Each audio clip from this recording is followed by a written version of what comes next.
नमस्कार, आप देख रहे हैं न्यूज भारत। मैं आपके साथ शगुन। आइए देखते हैं आज के टॉप 10 समाचार। इमरान के ताज को बरकरार रख पाएंगे नरेश। सहारनपुर के बेहट विधानसभा में मुस्लिम मतदाता 55%। 19 साल से मुरझाया कमल खिल पाएगा। यूपी विधानसभा चुनाव 2022 को लेकर चुनावी रणभूमि तैयार है। बेहट विधानसभा सीट से भाजपा ने कांग्रेस छोड़कर आए सिटिंग एमएलए नरेश सैनी को अपना उम्मीदवार बनाया है। बेहट सीट पर राजपूत बिरादरी के सिर पर ताज सजता रहा है। मुस्लिम मतदाता यहां पर निर्णायक भूमिका में होते हैं। यही कारण है कि 2017 विधानसभा चुनाव में इमरान मसूद ने अपने दम पर नरेश सैनी को जीत का ताज पहनाया था, लेकिन अब नरेश सैनी भाजपा से चुनाव लड़ रहे हैं। भाजपा प्रत्याशी नरेश सैनी ने कहा कि यूपी की योगी सरकार ने 5 सालों में भयमुक्त राज किया है। यही कारण है कि आज महिलाएं, लड़की और व्यापारी बिना किसी रोक टोक के घूम सकते हैं। अपराधी जेल में है या फिर यूपी छोड़कर भाग गए हैं। बेहट की जनता में बदलाव चाहती है। प्रत्याशियों और प्रस्तावकों को लानी होगी कोरोना की नेगेटिव रिपोर्ट। कि 21 जनवरी को शुरू होंगे नामांकन। पार्टी प्रत्याशियों 2 और निर्दलीयों को 10 प्रस्तावक लाने होंगे। यूपी 2022 विधानसभा चुनाव को लेकर रणभूमि तैयार हो चुकी है। 21 जनवरी को सुबह 10 बजे से दूसरे चरण को लेकर नामांकन प्रक्रिया शुरू हो जाएगी। कलेक्ट्रेट परिसर में 7 विधानसभा के अलग अलग बूथ बनाए गए हैं। 28 जनवरी तक नामांकन होंगे। नामांकन प्रक्रिया को लेकर कलेक्ट्रेट परिसर में बैरिकेडिंग से लेकर सुरक्षा व्यवस्था के पुख्ता इंतजाम किए गए हैं। नामांकन करने आने वाले प्रत्याशियों और उनके प्रस्तावकों को अपनी कोरोना की नेगेटिव रिपोर्ट दिखानी होगी। सहारनपुर में 21 जनवरी को रूट डाइवर्ट रहेगा। कलेक्ट्रेट परिसर में नामांकन प्रक्रिया शुरू होगी। सुरक्षा के लिए फोर्स तैनात रहेगी। यूपी 2022 विधानसभा चुनाव को लेकर 21 जनवरी को कलेक्ट्रेट परिसर में नामांकन प्रक्रिया शुरू होगी। सड़कों पर जाम की स्थिति न हो, इसके लिए जिला प्रशासन ने रूट डाइवर्जन किया है। सुबह 7 से शाम 5 बजे तक नामांकन प्रक्रिया रहेगी, जिसको लेकर रोजाना रूट डाइवर्जन रहेगा। चौक चौराहों पर पुलिस बल तैनात रहेगा। वहीं कलेक्ट्रेट परिसर के बाहर और अंदर पुलिस फोर्स तैनात रहेगी। योगी के गढ़ से चंद्रशेखर ने ठोकी ताल। शब्बीरपुर हिंसा में चर्चा में आए थे आजाद, भाजपा को हराने के लिए कुछ भी करने को तैयार। सहारनपुर के शब्बीरपुर हिंसा के बाद चर्चा में आए भीम आर्मी चीफ चंद्रशेखर ने विधानसभा चुनाव 2022 गोरखपुर की सदर सीट से लड़ने की घोषणा की है। चंद्रशेखर ने पहले ही ऐलान किया था कि भाजपा को हराने वाली किसी भी पार्टी से वह गठबंधन करने को तैयार है, जिसकी पहल उन्होंने सपा से की थी, लेकिन टिकट बंटवारे को लेकर बात नहीं बनी और अब चंद्रशेखर ने अकेले चुनाव लड़ने की घोषणा कर दी है। गोरखपुर में दलित मुस्लिम फैक्टर और सीएम योगी आदित्यनाथ को चुनाव में शिकस्त देने के लिए आजाद समाज पार्टी काशीराम के प्रमुख चंद्रशेखर आजाद ने चुनावी मैदान में ताल ठोक दी है। गोरखपुर के जातिगत आंकड़ों पर नजर डालें तो दलित निषाद जाति के वोटरों की संख्या 1.55 लाख है, जबकि मुस्लिम मतदाता करीब 1.30 लाख, ब्राह्मण 40,000, क्षत्रिय 5,000 और अन्य बाकी छोटी जातियों की संख्या 40 से 45,000 है। बेहट में ग्रामीणों के साथ पुलिस ने की बैठक। भयमुक्त होकर मतदान करने की अपील। कहा, माहौल बिगाड़ने वालों की तत्काल दे सूचना। बेहट सीओ रामकरण सिंह ने क्षेत्र के कई गांवों में बैठकर कई विधानसभा चुनाव को शांतिपूर्ण कराने एवं कोविड गाइडलाइन का पालन करने की अपील की है। सीओ एवं कोतवाली प्रभारी निरीक्षक ब्रजेश कुमार पांडे ने गांव रंडोल, ताजपुरा, खिड़का, भटकवा, खिड़का जनारदार सहित अन्य गांवों में बैठक की। इस दौरान उन्होंने लोगों से शांतिपूर्ण तरीके से चुनाव को संपन्न कराने की अपील करने के साथ ही लोगों से किसी के बहकावे में न आकर निर्भीक होकर मतदान करने को कहा। इंस्पेक्टर ब्रजेश कुमार पांडे ने कहा कि क्षेत्र में किसी भी तरह की गड़बड़ी होने पर तत्काल पुलिस को सूचना दे, अफवाहों पर ध्यान न दे। बैठक के दौरान सभी को टीकाकरण कराने के साथ ही कोविड गाइडलाइन का पालन करने के लिए भी कहा गया। बैठक में सभी ग्रामों के प्रधान एवं गणमान्य लोग शामिल रहे। रूस ने मिसाइल टेस्ट के लिए अंतरिक्ष में उड़ाया अपना पुराना सैटेलाइट। दुनिया में मच गया हंगामा। रूस ने एंटी सैटेलाइट मिसाइल परीक्षण से अपने ही एक सैटेलाइट को 1500 टुकड़ों में बदल दिया था।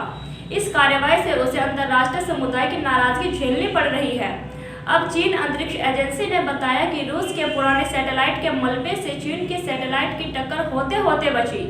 इसके लिए चीन के वैज्ञानिकों ने कड़ी मशक्कत की और इस टक्कर को नाकाम किया। अंतरिक्ष के मलबों पर निगाह रखने वाली संस्था चाइना नेशनल स्पेस एडमिनिस्ट्रेशन ने कहा कि इस मलबे से भविष्य में खतरा बना रहेगा। चाइना नेशनल स्पेस एडमिनिस्ट्रेशन ने कहा कि सिंहुआ साइंस सैटेलाइट 14.5 मीटर लंबे अंतरिक्ष मलबे की टक्कर से बाल बची है। इस टक्कर से अंतरिक्ष में मौजूद दूसरी सैटेलाइटों को भी गंभीर खतरा पैदा हो सकता था। सरकारी मीडिया ने बताया कि नवंबर में रूस के एंटी सैटेलाइट मिसाइल परीक्षण के नतीजे से बाद छोड़े गए मलबे के 1500 टुकड़ों में से एक की चीनी उपग्रह की निकट टक्कर हो सकती थी। मॉस्को ने नवंबर में एक मिसाइल परीक्षण में अपने पुराने उपग्रहों में से एक को उड़ा दिया था। इससे पृथ्वी की कक्षा के चारों ओर अंतरिक्ष मलबे बिखर गया था। इसके कारण अंतर्राष्ट्रीय समुदाय उससे नाराज है। अमेरिकी अधिकारियों ने रूस पर खतरनाक और गैर जिम्मेदार हमला करने का आरोप लगाया है। एयर इंडिया ने फिर शुरू की यूएस के लिए उड़ानें, पहली फ्लाइट रवाना। एयर इंडिया के यात्रियों के लिए राहत भरी खबर है। अमेरिका में 5G इंटरनेट सेवा शुरू किए जाने के बीच एयर इंडिया ने अमेरिकी प्रशासन से इजाजत के बाद विमानों का संचालन शुरू कर दिया है। बुधवार को एयर इंडिया ने भारत अमेरिका रूट पर 14 उड़ानें रद्द कर दी थी। नई 5G सर्विस से विमानों की शिपिंग सिस्टम प्रभावित हो सकता था। एयर इंडिया ने एक बयान में कहा कि बोइंग ने B777 पर अमेरिका में एयर इंडिया को ऑपरेट करने की इजाज़त दे दी है। जॉन एफ कैनेडी एयरपोर्ट के लिए पहली फ्लाइट आज सुबह उड़ चुकी है। बाकी फ्लाइट्स भी आज सैन फ्रांसिस्को और शिकागो के लिए दिन में रवाना हो जाएगी। फंसे हुए यात्रियों को लाने की व्यवस्था की जा रही है। संयुक्त राज्य अमेरिका में उड़ान भरने वाले B777 के मामले को सुलझा लिया गया है। गंजे शख्स ने सिर में छुपा रखा है सोना, ऐसा सोचकर चोरों ने काट दिया गला। ऐसा अंधविश्वास जो बड़े पैमाने पर लोगों की जान का दुश्मन बन गया है, ऐसी परंपरा जिसके नाम पर अपराध चरम पर पहुंचता जा रहा है। वेस्ट अफ्रीका से सोना लेकर माली से बेचने की योजना पर काम कर रहे हैं अपराधी, जिसके लिए गंजे इंसानों को खोज कर उनकी हत्या की जा रही है। अब सवाल यह है कि इंसान के गंजे सिर के भीतर गोल्ड छिपा है, ये बात किसने और क्यों फैलाई। कहा जा रहा है कि ऐसी भ्रांति फैलाने के पीछे बाकायदा एक सिंडिकेट काम करता है, जो आपराधिक प्रवृत्ति और जरूरतमंद लोगों को बरगलाकर उनसे अंधविश्वास के नाम पर अपराध करवा रहे हैं।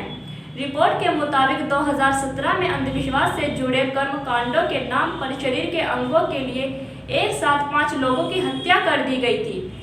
एक ऐसी ही रिपोर्ट है जो बताती है कि अफ्रीकन देशों में ऐसी घटनाएं चरम पर है। 24 घंटे खुली रहती है शख्स की आंखें, सोने के लिए रात में लगाना पड़ता है टेप। इंसान के अच्छे दिखने की इच्छा कई बार इतनी ज्यादा बढ़ जाती है कि वो अपने शरीर के बारे में भी नहीं सोचता। एक ब्रिटिश बुजुर्ग ने खुद को अपनी उम्र से कम दिखाने के लिए कॉस्मेटिक ट्रीटमेंट लिया। उनकी किस्मत उस वक्त खराब थी जब उनकी सर्जरी खराब हो गई और वे अब चाहकर भी अपनी आंखें बंद नहीं कर पाते। सोने के लिए भी उन्हें अपनी आंखों पर टेप लगाना पड़ता है। इंग्लैंड के रहने वाले 79 साल के बुजुर्ग ने साल 2019 में अपनी कॉस्मेटिक सर्जरी कराई थी। उनके 2 बच्चों की मां प्रेट ब्रॉडहर्स्ट को ये कहकर छोड़ गई थी कि वो दिखने में अच्छे नहीं हैं। ऐसे में उन्होंने एक डेंटल प्रोसीजर से अपने गालों को लिफ्ट कराया था। इसके अलावा वे अपने चेहरे की कुछ झुर्रियों को भी कम करना चाहते थे। ऐसे में उन्होंने अच्छे खासे पैसे भी खर्च करे, प्लास्टिक सर्जरी कराई। पेट ब्रॉडहर्स्ट ने खुद को जवान और अच्छा दिखाने के लिए तकरीबन 11 लाख रुपए खर्च करके बहुत सी सर्जरीज कराई। नेक लिफ्ट, अंडर आई ब्लोरोफेरोस्टी और राइनोप्लास्टी जैसे सर्जरीज के बाद 9 घंटे वे अस्पताल में रहे और फिर घर चले गए। हालांकि उन्हें तुरंत ही महसूस हुआ कि कुछ गलत हुआ है। सर्जरी के 1 दिन बाद ही उनका चेहरा सूजा हुआ लग रहा था और वे अपनी आंखें भी बंद नहीं कर पा रहे थे। रात में सोना भी उनके लिए मुश्किल था। उन्होंने जब डॉक्टर को इसके बारे में बताया तो उन्होंने उनसे कहा कि कुछ दिन बाद यह ठीक हो जाएगा। सोसाइटी कॉलोनी में आकर पेट का रजिस्ट्रेशन करेगी नोएडा अथॉरिटी। डॉग बाइट की घटनाओं और विवादों को देखते हुए नोएडा अथॉरिटी ने पेट के रजिस्ट्रेशन की प्रक्रिया तेज कर दी है। अब सिर्फ ऑफिस में बैठकर ही नहीं, घर घर जाकर भी पेट का रजिस्ट्रेशन किया जाएगा। सोसाइटी और कॉलोनियों में कैंप लगाए जाएंगे। हर एक सोसाइटी और कॉलोनी के पेट की लिस्ट बनाई जाएगी। रजिस्ट्रेशन कराने के लिए कुछ जरूरी दस्तावेज भी चाहिए होंगे। वहीं सड़क पर घूमने वाले जानवरों का चालान काटा जाएगा। सड़क पर घूमने वाली गाय और सांड को गौशाला भेजा जाएगा। नोएडा अथॉरिटी की कोऑर्डिनेटर हुसैना परवीन की माने तो सोसाइटी और कॉलोनी में पेट रजिस्ट्रेशन के लिए कैंप लगाया जाएगा।